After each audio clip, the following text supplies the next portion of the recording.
అని చెప్పేసి శోధించడం మొదలుపెట్టింది.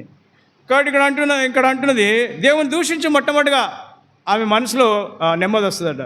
దేవుని దూషించు, తర్వాత నువ్వు వెళ్ళి చనిపో. నువ్వు వెళ్ళి చనిపోతే నాకు ఏమిడదండి నెమ్మది. ఒక భార్య ఒక భర్తను ఏ విధంగా శాసిస్తుందో జ్ఞాపకం చేస్తుంది. కాబట్టి మనం బల యుద్ధకు వెళ్ళకు, శోధకుడు శోధిస్తూనే ఉంటాడట. వీక్నెస్, భర్తలో వీక్నెస్ ఉంటే కాబట్టి ఆ భర్తలోనికి శోధకుడు వస్తాడట. భార్యలో వీక్నెస్ ఉంటే భార్యలోనికి శోధకుడు వస్తాడట. భార్య భర్తలు విశ్వాసం ఉంటే పిల్లలకు వస్తుందట. పిల్లలు అంతా కుటుంబం బాగుంటే పక్క వారి నుంచి వస్తుందట. తర్వాత ఇక్కడ తల్లిదండ్రుల నుంచి అక్కడ తల్లిదండ్రుల నుంచి వస్తుందట. ఏంటిదంటే శోధన.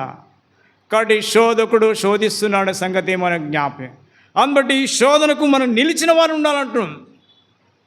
ప్రభు యొక్క రాకడ సమయంలో మనం జీవిస్తున్నప్పుడు ఈ శోధనకు నిలిచిన వారు. ఇంకా అంత మాత్రం అక్కడ ముగ్గురు స్నేహితులు కూడా శోధించి వాళ్ళ కాలేదట. ఎక్కడ కూడా యోబు పట్టబడలేదట. కాబట్టి ఈ శోధనకు నిలిచిన వాడై, కాబట్టి చివరికి 42వ అధ్యాయానికి వచ్చేవారు ఇక్కడ యోబు ఇచ్చిన ఒక సాక్ష్యం. ఎలాంటి సాక్ష్యం ఇస్తున్నారు? 5వ వచనం చూడండి, 42వ అధ్యాయం.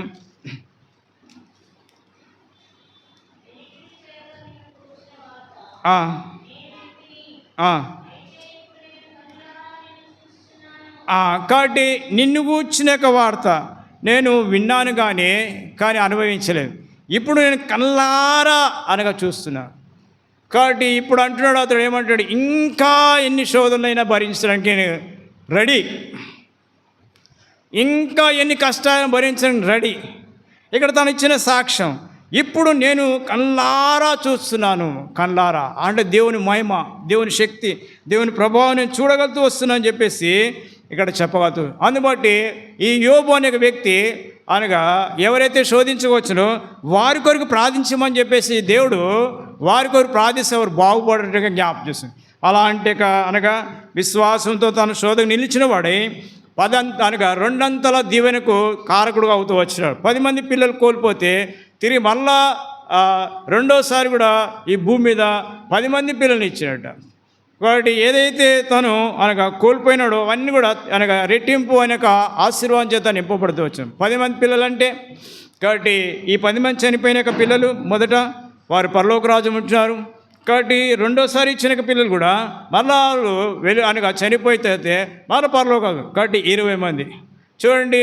ఈ శోధనకు నిలిచిన వాడై ఆ ప్రభు కొరకై ఎలా అంటే విశ్వాసంతో జీవించినాడు. సరే, ఇక్కడ మనం చదువుకున్న భాగానికి వద్దాం.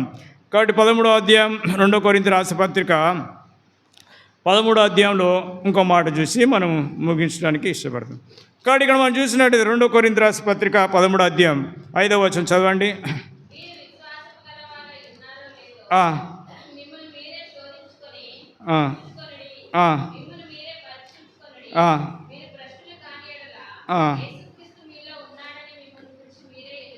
తర్వాత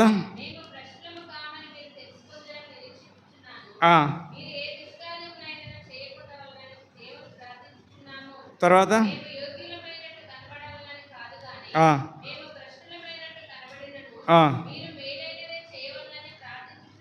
కాబట్టి అపోస్తలుడు పౌలుకునే గురి ఇక్కడ తన జ్ఞాపకం. మేము భ్రష్టమైన కనబడినా సరే కానీ మీరు భ్రష్టుగా ఉండకూడదని ఇక్కడ అపోస్తలుడు పౌలు యొక్క హృదయం యొక్క వాంఛను ఇక్కడ వ్యక్తపరచం. కాబట్టి మేము లోకంలో భ్రష్టుగా కనబడవచ్చాము కానీ దేవుని వాక్యం చేత వారిని ఏ విధంగా భద్రపరుస్తున్నట్టు జ్ఞాపకం చేస్తాం. మీరు భ్రష్టుగా ఉండకూడదు, మేలైన దాన్ని చేపట్టండి అని జ్ఞాపకం చేసుకుంటూ వస్తాం. ఒకవేళ బోధకుడు లేకపోతే విశ్వాసి, తర్వాత సంఘ పెద్ద లేకపోతే అనగా సేవకుడు, కాబట్టి ఒకవేళ వారి వీక్నెస్ మనకు తెలిసిపోయిందనుకో ఏం చేస్తాం? సేవకుడు చేసిన కాబట్టి, సంఘ పెద్దను చేసిన కాబట్టి మేము కూడా చేస్తాం. అనేక ఆలోచన అనేది మీ హృదయంలో అనగా ఉండకూడదని ఇక్కడ అపోస్తలుడు పౌలు యొక్క అనగా వ్యక్తపరచుకోవచ్చు. మేము భ్రష్టుగా భూమి మీద కనబడిన వచ్చాము కానీ మీరు భ్రష్టుగా కనబడకూడదు. కాబట్టి మీరు భ్రష్టుగా కనబడితే పరలోక రాజ్యం మీరు చేరలేరు. కాబట్టి మీరు భ్రష్టుగా కనబడితే మీ పిల్లలు పరలోక రాజ్యం చేర్చబడరు. మీరు భ్రష్టుగా కనబడితే ఈ లోకంలో అనగా ఆ లోకస్తులందరూ ఏమనుకుంటారంటే ఇక్కడ దేవుని నమ్మినట్టే నమ్మినారు కాబట్టి వారి వేషధారణ చూడని చెప్పేసి వారు ఎగతాళి చేస్తారు. కాబట్టి మీరు భ్రష్టుగా కనబడకూడదు అనే సంగతి ఇక్కడ అపోస్తలుడు పౌలు ఆ కొరింథీ యొక్క సంఘానికి బతిలాడుతున్నాడట. ఆ కొరింథీ సంఘానికి అరమర లేకుండా వారితో మాట్లాడుతూ వస్తున్న సంఘానికి జ్ఞాపకం చేస్తుంది. కాబట్టి అపోస్తలుడు పౌలు కొన్న గురి, కాబట్టి ఏమిటి గురి అంటే 2 తిమోతి రాసిన పత్రిక 4వ అధ్యాయం 7వ వచనం మాట చూడండి. అపోస్తలుడు పౌలుకునే గురి ఏంటంటే ఇక్కడ తన భూమి చదవండి.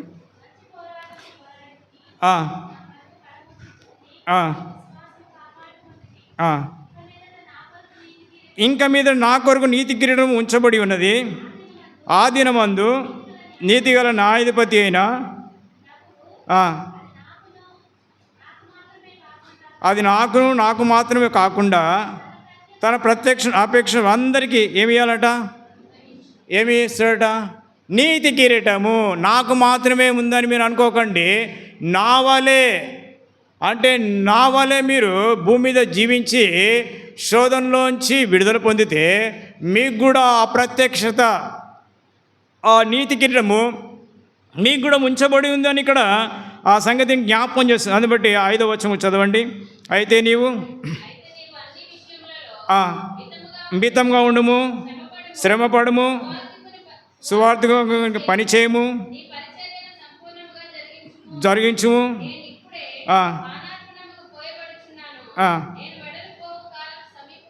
చాలు. ఇక్కడ మనం జ్ఞాపకం చేస్తాం అన్ని విషయంలో ప్రభుకు తగినట్టుగా జీవించు.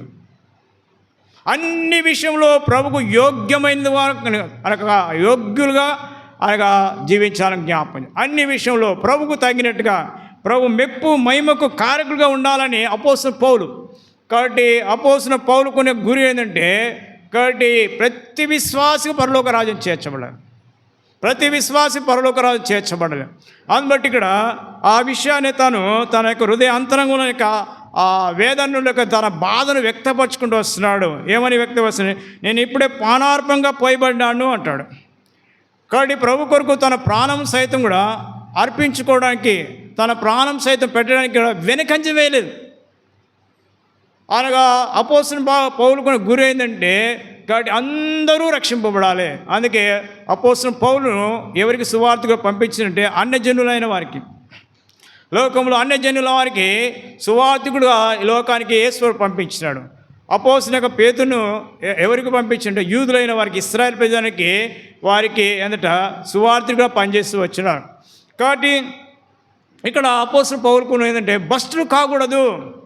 కాబట్టి శోధనలోంచి విడుదల పొందాలి. అది ఆయన గురి గమ్యం కలిగిన వాడుగా కనబడుతుంది. అందుబట్టి ఇక్కడ నేను వెడలిపోక కాలం సమీపమైంది, మంచి పోరాటం పోరాడినాను, నా పరుగు. కాబట్టి తన పరుగు కడముట్టించింది.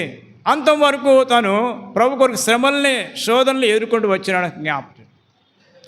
కాబట్టి ఇంకా అతడు తెలియజేసే మాట ఏంటంటే కొలస్సీ రాసిన పత్రిక 1వ అధ్యాయంలో తనకు యొక్క గురి ఏమని జ్ఞాపకం చేసుకుంటూ వస్తుందంటే కొలస్సీ రాసిన పత్రిక 1వ అధ్యాయం 24వ వచనం చూడండి. ఒక మాట, తన గురి తన గమ్యం ఇక్కడ జ్ఞాపకం చేస్తుంది. చదవండి అమ్మ. 1వ అధ్యాయమే. ఇప్పుడు మీ కొరకు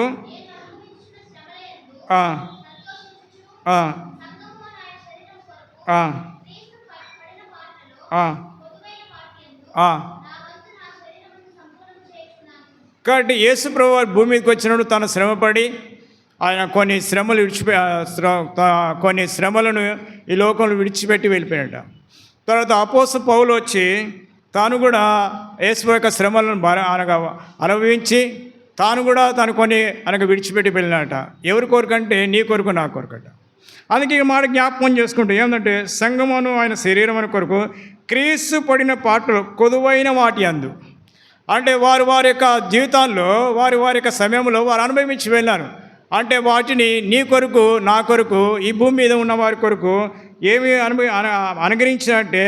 కాబట్టి క్రీస్తు పడిన కొదువైన వాటి అందు నా వంతు, నా శరీరం అందు నేను కూడా వాటిని నెరవేర్చిన కొరకు ఈ భూమి మీద నిన్ను నన్ను కూడా జ్ఞాపకం చేసుకొని ఆ శ్రమల గుండా ఆ శోధన గుండా వెళ్ళడానికి దేవుడు అనుమతించినాడు అనే సంగతి జ్ఞాపకం చేస్తుంది. కాబట్టి నాడు మనము ఈ భూమి మీద జీవించాక ఈ శోధనకు నిలిచిన వారమై ఆ ప్రభు కార్య కొరకై మనము అనగా ప్రభు పని నిమిత్తం మనం ఏం చేయాలంటే విశ్వాసములో నిలకరించాలి. అందుబట్టి ఎబ్రీ పత్రిక చూసినట్టయితే 11వ అధ్యాయం అంతా కూడా శోధనతో నింపబడిన జీవితం, శ్రమలతో నింపబడిన జీవితం. ఎబ్రీ యొక్క గ్రంథకర్త మనకు జ్ఞాపకం చేస్తుందంటే 11వ విశ్వాసముతో నింపబడిన జీవితం. కాబట్టి వారు ఎలాంటి విశ్వాసంతో నింపబడ్డారంటే కాబట్టి ఒక్కొక్క అనగా విశ్వాసి ఎలాంటి యొక్క విశ్వాసంతో వారు నింపబడి ఆ ప్రభురాజ్యం చేర్చబడిన సంగతి జ్ఞాపకం. చూడండి, ఒక మాట చూద్దాం. ఎబ్రీ పత్రిక 11వ అధ్యాయం 37వ వచనం చూడండి.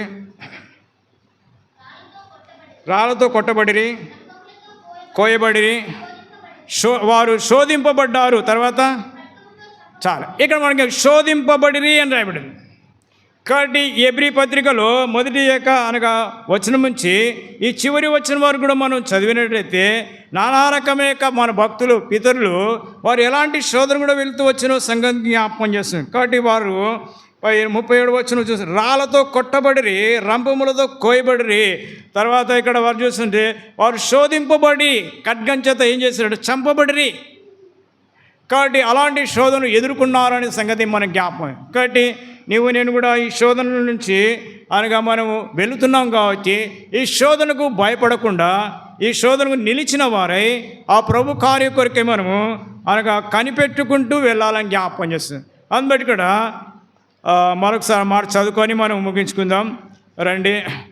2 కొరింథీ రాసిన పత్రిక 13వ అధ్యాయం 5వ వచనం, మీరు విశ్వాసం గలవారు ఉన్నారో లేదో మిమ్మల్ని మీరే శోధించుకొనుడి అనే సంగతి. కాబట్టి శోధించుకొని బలలో పాల్పొందాం. కాబట్టి 1 కొరింథీ రాసిన పత్రిక 11వ అధ్యాయం 28వ వచనం. కాబట్టి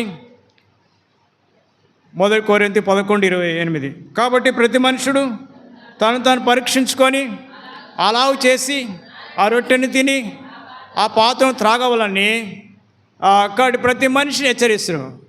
కాబట్టి ప్రతి మనుష్యుడు భూమి మీద పుట్టిన ప్రతి మనిషి కూడా ఏం చేయాలట, పరీక్షించబడాలని జ్ఞాపకం చేసి ఆ పరీక్షలో నిలిచి ఉండాలని జ్ఞాపకం చేసి ప్రతి మనుష్యుడు కూడా ఎగ్జామ్ ప్రతి సండే ప్రతి ప్రభుదినాన ఒక ఎగ్జామ్ దేవుడు పెడుతున్నాడు.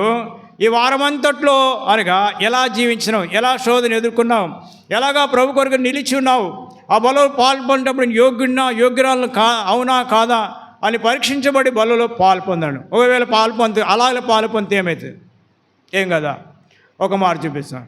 కాబట్టి అలాగా పాల్పొందితే ఎలాంటి శిక్ష ఉందో, లేక ఎలాంటి తీర్పు ఉందో, ఎలాంటి పరిస్థితి మనం ఎదుర్కోవాలో దేవుని వాక్యం జ్ఞాపకం చేయబడుతూ వస్తుంది. రెండు ఒక మాట చదువుకుందాం. యోహాను సువార్త 13వ అధ్యాయం. యోహాను సువార్త 13వ అధ్యాయంలో ఇక్కడ ఒక శిష్యుడు ఏం చేస్తూ వచ్చాడు ఎదుర్కోవడానికి, అనగా ఈ శోధన లేకపోతే ఈ పరీక్ష ఈ బలలో పాల్గొన్నప్పుడు దేవుడు పరీక్షించినాడు. ఆ పరీక్షకు ఇక్కడ ఆ శిష్యుడు ఏ విధంగా ఎదుర్కోలేకపోయినాడో సంగతి మనకు జ్ఞాపకం చేస్తుంది.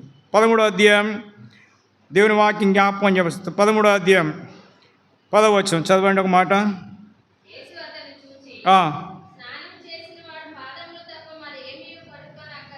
తర్వాత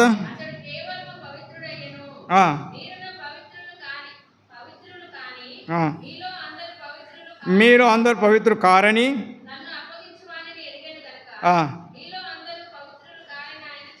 కాబట్టి ఆ బలలోకి పాలుపొందుకు వచ్చినప్పుడు 12 మంది శిష్యులు, ఆ 12 మంది శిష్యుల గురించి దేవుడు ఇక్కడ హెచ్చరిక జారీ చేస్తున్నాడు.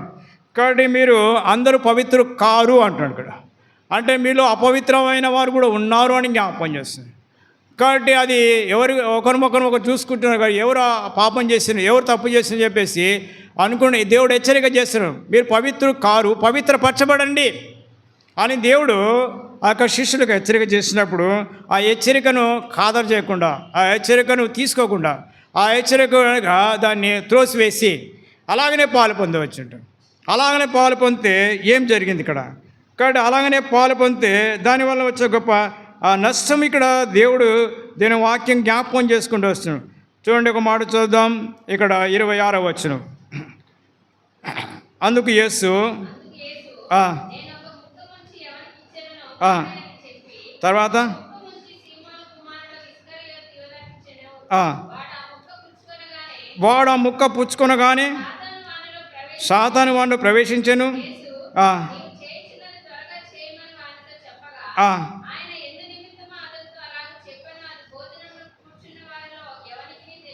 తర్వాత ఆ,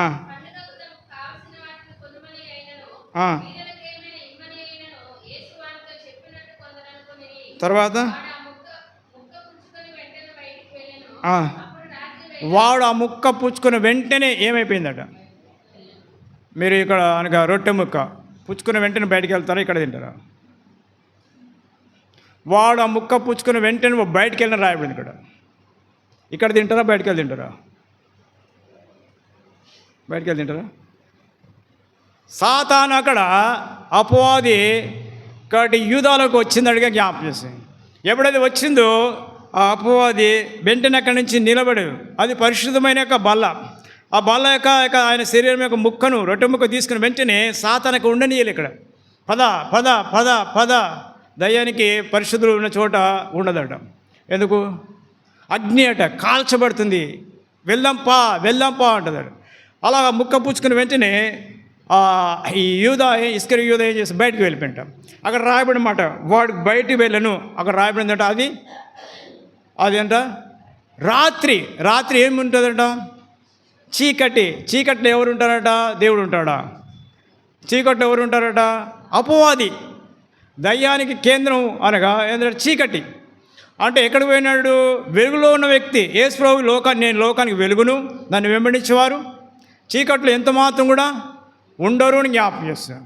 కాబట్టి వెలుగులో ఉండవలసిన వ్యక్తి అనగా ఈ యూదా ఎక్కడికి వెళ్ళిపోయాడంటే వెంటనే అతడు చీకట్లో వెళ్ళిపోయాడు జ్ఞాపకం. ఆ వెలుగును భరించలేకపోతుండ, ఆ వెలుగు దహించి వేస్తుందట. అందులో చీకట్లోనికి అనగా పాపంలోనికి వెళ్ళిపోయినాడు జ్ఞాపకం, అంటే లోకంలోనికి వెళ్ళిపోయినాడు జ్ఞాపకం చేస్తాను. అప్పుడు 31 వచనం వచ్చే వారు ఇక్కడ రాయబడింది. చూడండి ఆ మాట, 31 వచనం. వాడు వెళ్ళిన తర్వాత యేసు ఇట్లానను, ఇప్పుడు మనిషి కుమారుడు అంతకుముందు ఎందుకు మహిమపరచబడలేదు? మహిమనంతా దొంగలిచ్చినట. ఎవరు మహిమను? యేసు ప్రభుకు వచ్చే మహిమ అంతా కూడా ఇస్కరి యూదాకు దొంగలిచ్చినాడు.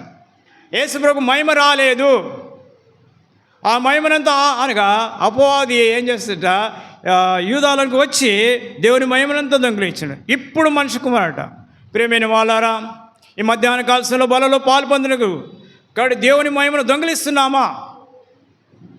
కాబట్టి దేవుని మహిమను దొంగిలించిన ఇస్కరి యూదా ఏమైపోయాడట?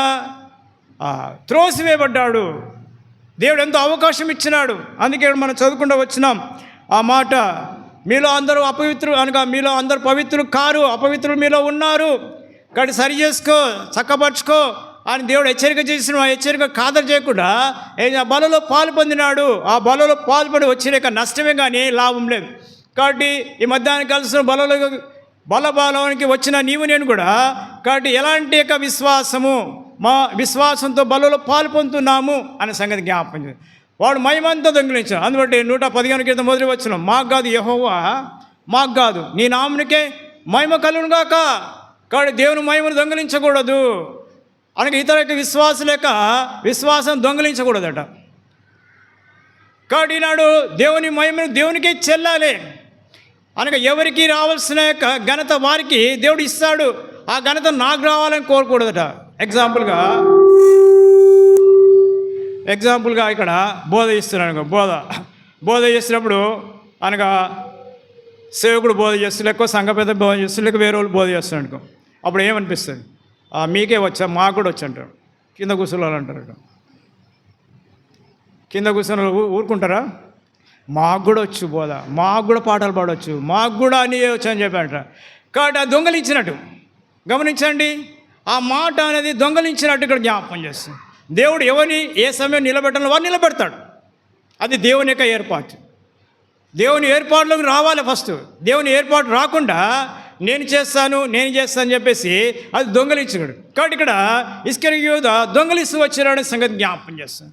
దేవుని మహిమను దొంగిలించినాడు. అందుబట్టి తాను నష్టాన్ని కాబట్టి ఏ విధంగా నష్టం పోయిందట, తల కింద పడినట, పేగులన్నీ బయటకు వచ్చేసినట. కాబట్టి భయంకర స్థితిలో వెళ్ళిపోయినాడు అనే సంగతి జ్ఞాపకం. దేవుని హెచ్చరికను ఖాతరు చేయకుండా, దేవుని హెచ్చరికను తాను తీసుకోకుండా తాను ఎంత నష్టపోయినాడో అంత నష్టపోయినాడు. ఈ చివరి దినాల్లో నీవు నేను కూడా నష్టపోకూడదని దేవునికి. అందుబట్టి ప్రతిదినం దేవుని వాక్యం చేత సరి చేయబడాలి, దేవుని వాక్యం చేత శుద్ధీకరించబడాలి, దేవుని వాక్యం చేత మలచబడాలి, దేవుని వాక్యం చేత మనం సరి చేసుకోవాలి. అప్పుడే మనం దేవునికి రైట్ అంటే దేవునికి ప్రయోజకమైన వ్యక్తులు, దేవునికి ఇష్టలుగా ఉండాలని, దేవుని చిత్తాన్ని జరిగించేవారు ఉండాలని దేవుడు కోచు. నీ ద్వారా ఒక ఆత్మకు, ఒక విశ్వాసకి లాభం కావాలి, కానీ ఒక విశ్వాసి నీ ద్వారా, నా ద్వారా, మన ద్వారా నష్టపోకూడదని దేవుడు కోచు వస్తున్నాడు. కాబట్టి అది దేవుని కొన్ని యొక్క కెపాసిటీ. అందుబట్టి ఈ యొక్క సమయంలో మరి దేవుని కొరికే అలాంటి అనగా జీవితం బస్టులు కానియడలా అంటాడు. ఆ మాట మరొకసారి చదువుకొని, మీలో అనేకులు బస్టులుగా ఉండకూడదని దేవుని ఆశ, బస్టత్వంలోనికి వెళ్ళకూడదని దేవుని ఆశ. చూడండి ఒక మాట చదవండి. కాబట్టి మీరు బస్టులు కాకూడదని ఇక్కడ ప్రభు కోచు వస్తున్నాం. 5వ వచనంలో చిన్న మాట చూద్దాం. మీరు శోధించుకొని చూచుకొనుడి, మిమ్మల్ని మీరే పరీక్షించుకోండి, మీరు బస్టులు కానియడా. కాబట్టి యేసుక్రీస్తు మీలో ఉన్నాడు అని చెప్తున్నాడు. బస్టత్వంలోనికి ఉండగట, బస్ట మనసు ఉందట, బస్ట మనసు పాలు పొందకూడదట. కాబట్టి సరి చేయబడాలి, చక్క చేయబడాలని దేవుడు కోరుచు. అలాంటి అనుభవంలో మరి మనం ఉండాలని దేవుడు కోరుచున్నాడు. అలా బలలో పాలు పొందడానికి దేవుడు సాయపడు. దేవుడు మాట దీవించుకోండి.